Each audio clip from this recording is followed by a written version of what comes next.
After a star-studded head coaching search where the New York Knicks front office seemingly asked every team if they can interview their coach or top assistant, Leon Rose landed on Mike Brown to coach the New York Knicks.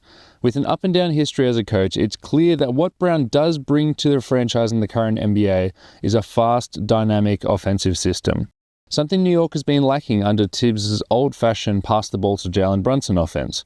While the Knicks were actually 5th in offense last year and 12th in defense according to Cleaning the Glass, there's a chance that Mike Brown can supercharge the Knicks on that end and even break through in a wide-open Eastern Conference.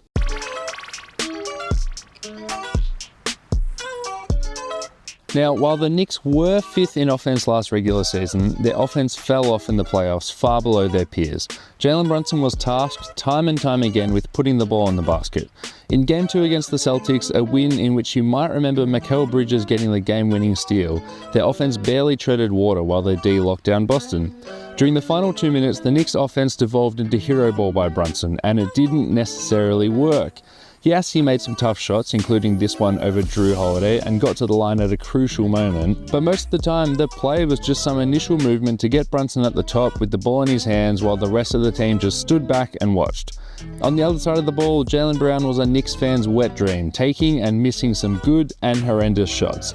Yes, they were hunting Jalen Brunson where they could, but some of the shots were just hopeless. This win and then eventual series win we're going to look at it and say the Knicks won, but really their offense wasn't clicking as well as it should. This Knicks team has current and former All-Stars, plenty of creators across the board, and options. So there's no reason why they should be scratching their head and looking for offense down the end of a game. And if you want to give teams credit on D, there's no reason why everybody should be watching Brunson just pound the air out of the ball. Why is the, quote, greatest shooting big man of all time, unquote, just standing under the basket? Run along the baseline, try and relieve some pressure, or make the defense think. Mike Brown can fix this. Here's how. He was the mastermind behind the Sacramento Kings' extremely short-lived revival, the Beam Team. A lot of his actions were based around De'Aaron Fox screening actions and putting Domantas Sabonis in the middle of chaos and hoping that he makes the right decision. It's lazy analysis of me to say, hey, there's this talented big man on another team, he can do what the other one does. And while Karl-Anthony Towns isn't the same level of passer as Sabonis, and he never will be, and he's known to make some brain-dead decisions with the ball, he can be used much more effectively than he was last season. Also, it's not hard to find some truly smart plays by Cat, ones where he disguises his intent and doesn't telegraph the pass to a cutter. He's also a much better shooter than Sabonis, and he's able to get off his shot quickly and off balance, which Brown should be able to use to his advantage. A lot of Karl-Anthony Towns' assists last season came in the low post, so why not stretch that out behind the arc? So many times Sabonis would walk into a dribble handoff with little to no threat of scoring, and it's not because he was scared of scoring or he couldn't, but the best shot in a lot of these actions is him getting an almost illegal screen as the scoring guard curls around him. And he's also excellent at finding the quiet cutter at any time. He seems to always have his head not on a swivel, but eyes open behind his head.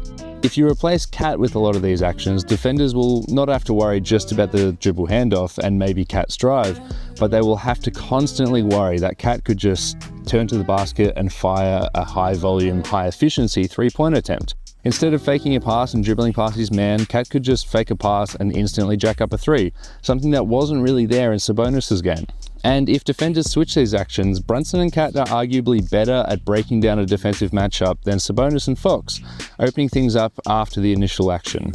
Brunson wouldn't have to play the screening game with Josh Hart over and over and over again until the weakest defender in the Celtics series, they were calling it Al Horford, just ends up guiding him. He could try and find a favourable matchup off the ball, or maybe even just get open after so much movement and so many creators just whirring around some high post actions or top of the three-point actions with your big man. Also, one of the biggest holes in this Knicks team at the moment is backup playmaking. Miles McBride is a solid backup guard, but he's not really a natural initiator for when Brunson sits.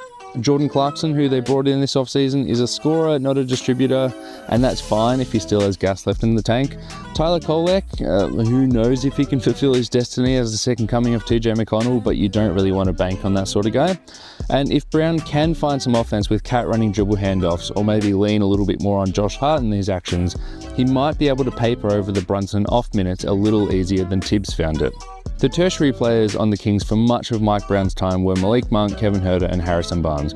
All fine players, but compared to Mikal Bridges and OG Anunoby, two players who can create their own shot in a pinch themselves, the options on the court open up a lot more. Mikal isn't the guy that he was for a few months in Brooklyn, but he's a much better finisher than your run-of-the-mill 3-and-D wing.